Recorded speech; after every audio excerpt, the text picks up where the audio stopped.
Good morning. It's Crystal, and today I have a lot on my mind that I want to talk about.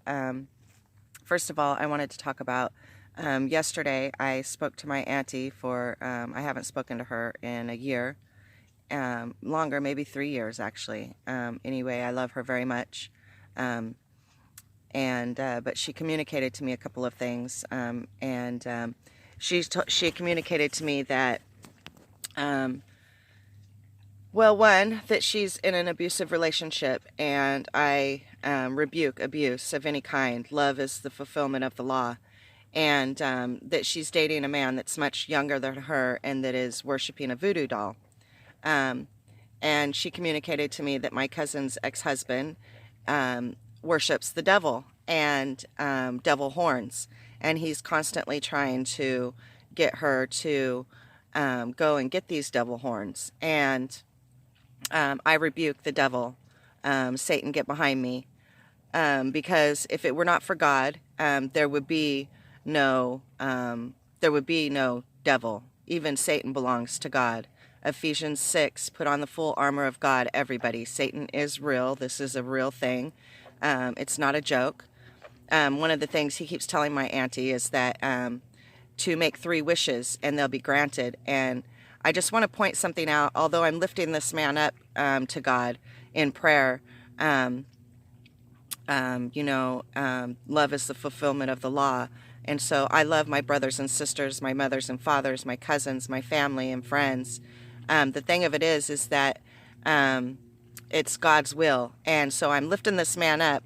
But my auntie's disabled, and I rebuke taking advantage of anybody that's disabled. And this is coming from a man that is in a wheelchair. He stepped on a meth pipe, and his diet was horrible. He has diabetes. And from stepping on the meth pipe, he did not take care of his foot, and he lost his legs. Or a leg. And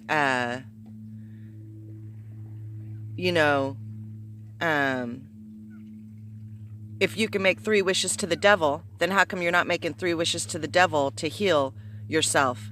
And instead of looking around you and blaming everybody else, when you were smoking the meth and you stepped on the pipe, you did not take care of your foot, and you did not change your diet to get better. Why are you looking around and blaming everybody else? And why are you trying to get a disabled person to make 3 wishes to the devil instead of making 3 wishes to Satan and getting healed yourself? If Satan grants wishes, then why is it that you are still in the mindset that it's everybody else's fault that you're sick? I rebuke that anyone is taking advantage of a disabled person. I rebuke that Satan would grant 3 wishes that would benefit anybody. And here's why: because Satan doesn't like anything that's good for anybody. And so yesterday, in speaking to my auntie, it was communicated to me about this voodoo and about Satan. And what it came back to me about is that we're all children of God. Even God holds the keys to Hades. And so there would be none of us would be able to be anything that we are if it were not for God. And so coming back to a place of love, I'm lifting that whole situation up to God. The struggle is real. I still have eyes before my eyes, and I very much think it has something to do with the situation going on there around my auntie. And I stand firm in my belief. I stand firm being a child of God. It's also came to me that I came across another man, and I have a feeling all of a sudden it's coming to mind that it's the same man who was putting ignorance into the world through a video game. He's a computer programmer. And I got really beside myself and said, why are you putting ignorance into the world? Why not put love into the world? And he said he would change it and put love into the world.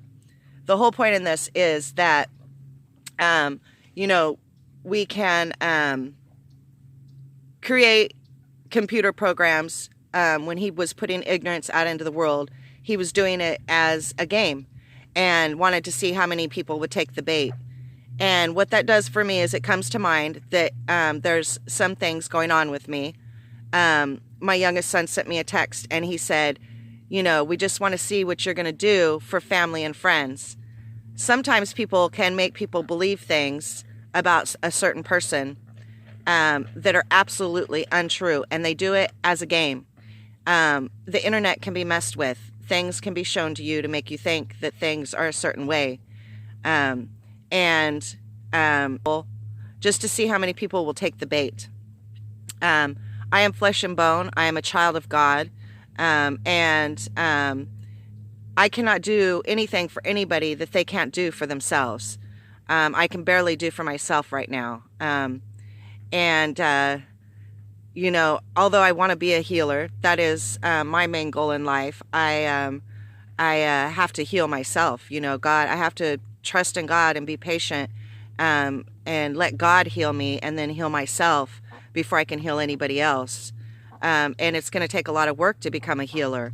It's not something that's going to happen overnight, because I am nobody special or different than anybody else. I'm just like everybody else. And so there will be no raining of money down or no raining of health down. There will be none of that down. Not that I'm not wishing that for my family or those that I love, but because there's nothing special going on about me. I'm flesh and bone, just like everybody else in the whole entire world. And there will be no destruction coming from me, because I'm not God. I'm crystal, flesh and bone. And I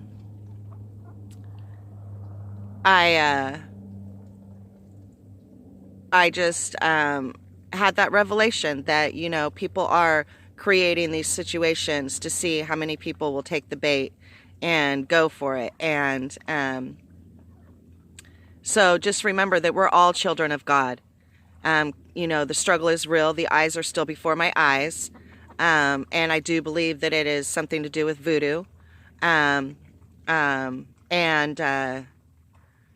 I do believe that God has brought me through. If it wasn't for God, then I would not be here, because there have been several times where I have prayed myself through 3 strokes.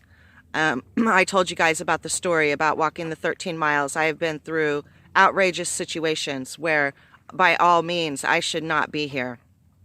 Infections from that walk. I've been put in a mental hospital where my blood pressure was down to 35/56, released and told to go to church. So God brought me through all of those situations. If it wasn't for God, I wouldn't be here. It was not because of me, because I have no superpowers. I am just crystal. Although we all have the capability to be just like Jesus. He says so. I still am just like every single one of you. So I'm out here, and the horns still honk, and the cars still go by with the flags, and I go to town, and there's the racing around, and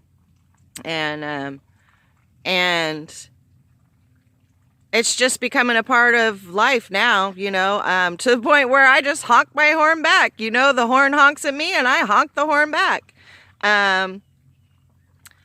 I will not choose anything different. I will not worship any other God. I was told to wishes some time ago, not to the devil, just make 3 wishes. And I did make 3 wishes. I made them for family. I made them in the name of love. I made no wish for anything selfish. And making those wishes in the name of love, I am seeing those come, to fruition. So I just cannot say enough. I sent out a thing yesterday, Ephesians 6, not so much about honoring our father and mother, but about putting on the full armor of God. And what that means to me is, exactly what I've been doing this morning, waking up, being thankful, singing praises to God. Joyce Meyer, she gave a program about it yesterday also. And it was a wonderful program. Because the spiritual warfare is real. It is really going on. It's not something that is a game, that is not a computer program. That is a real life thing. Just like they put the statue of Baal in the Hall of Congress, I think it is in Illinois, because everybody does have their free will and their right to worship anything they want. So if you are into deceit and sitting around and plotting, and you are into stealing, lying, cheating, and you are into depression, and you are into being sick, and you are into sexual immortality, then yes, Satan's for you, and if you believe that you have to worship another god to part the seas, then witchcraft is for you. Or if you feel like you need to be, a Buddhist to do yoga or meditate, then Buddhism is for you. But you could do all of these things in the name of Jesus. You don't need to worship another God. We all have potential to be just like Jesus. We are all children of God. And so if you are into love, if you are into forgiveness, if you are into giving, if you are into hugging, intimacy, if you are into intellectual conversations that stimulate your mind and your life, if you are into positive affirmations, if you are into, I cannot say enough, forgiveness and love, then God's for you. But it doesn't matter if God is for you or not, because he holds the keys, not just to Hades, but to all of it. He, in one breath, he could take all of it away, and the time is here. The time is now. And I choose God, it's like warm fuzzies and cold pricklies. And I like the warm fuzzies. I like the love, and I like the, forgiveness, and I'm into, the intimacy and the soft, kind words, not harming people with our words. I'm into the, no abuse. I don't want to be an abuser, and I don't want to be abused. And so I'm for God. I'm a child of God, and I'm for God. However, as a child of God, I have made other choices throughout my life and been very lost, and always came back to a place of destruction, my life falling apart, a place of anger, found myself in abusive situations and being an abuser. And those are the things that I'm leaving behind me now. I like, the Hope Center is, been a wonderful part of my life since I've been in Yuma. And, one of the things that they do on a night that they have Celebrate Recovery, for any of you that are out there in Yuma struggling, they have a Celebrate Recovery on Tuesday nights, and it's amazing. And their support groups afterwards, they have one for men and then the different ones for women. And they always start with, I'm a grateful believer in Jesus Christ. And then, you get to talk about whatever's going on. But it's an amazing place to be. It's a good form of support if you're there in Yuma. And I like that. I'm a grateful believer in Jesus Christ. And in the support groups, they talk about what they've left behind, such as abuse, addiction, resentments, hate. So I'm Crystal. I'm a grateful believer in Jesus Christ, and I leave behind abuse. I leave behind being an abuser. I leave behind addictions. I leave behind abuse. I leave behind giving acknowledgement to anything other than God, because throughout my life, since I was a very young girl, because I was taught that God is hellfire and brimstone and God is an angry God, I've been very lost and worshiping and seeking other things. Now that I have come back to a place of just worshiping God, I have never been more alone in my life, and never felt more loved. And that is the truth. I have been turned away from my family, from my friends, and like I said, I have been in situations where I should not be here anymore, and God has pulled me through and loved me. I can feel when Jesus hugs me. I can feel when Jesus is bringing me through something. Jesus has raised me to my feet, and I thought that I was renaming myself as Faith. I was actually going to rename myself as Faith. My alarm to call into task. I thought I was renaming myself as Faith until my daughter brought it up to me that my name is Crystal. I am Crystal.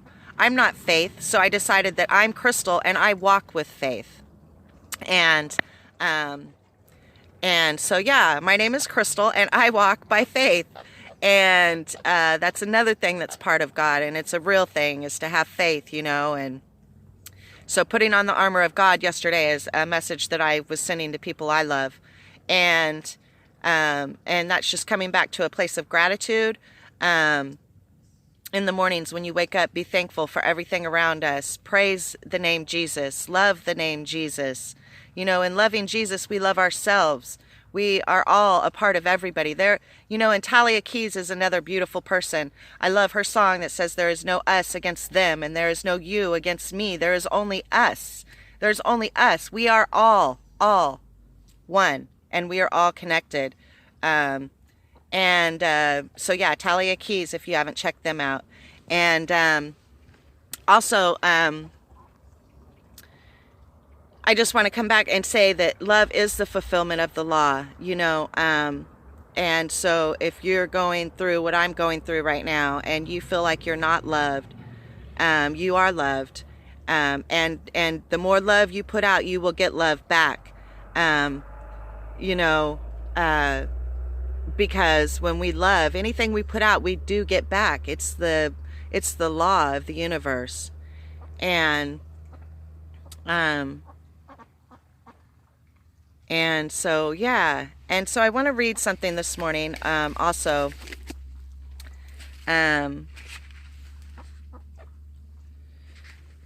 Today it says, 1 John 3, verses 13 through 24. You know, it talks about, we know that we have passed from death to life because we love the brethren. Who does not love his brother abides in death. So we have passed from death to life. To me, it's talking about a spiritual passing from death to life, because we love our brother. And he who does not love his brother abides in death.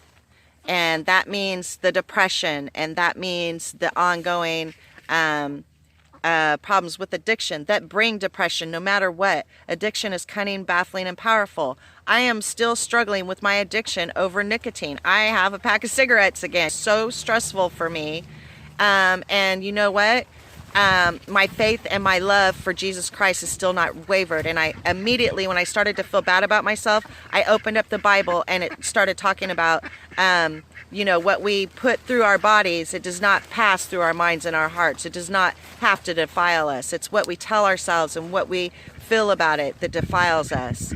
And so, you know, in forgiving everybody else, it's also important to forgive myself and know that I'm perfectly imperfect and I'm flesh and bone. And acknowledge that when I am in my addiction, smoking nicotine, that I am living in the flesh and not in the spirit. And to acknowledge that, because and even though people say, well, why do you have to acknowledge that with God? God already knows. You know, he knows your mind and your heart because he appreciates it, just like any parent. He appreciates it when you are in the flesh and you are doing something that hurts his feelings, to go ahead and acknowledge that, you know, I am in the flesh right now, not in the spirit, and to forgive me. And in that, in loving the Father, getting love back in abundance comes. And this is my experience. This is not anything I'm reading out of a book. This is a real life feeling that I get from our Father Jesus Christ, and and so thank you, glory, hallelujah. I give the praises to you when I lift my hands to Jesus. It's exactly what I mean. So the struggle is real, and the struggle is real. God loves you. I love you. Peace.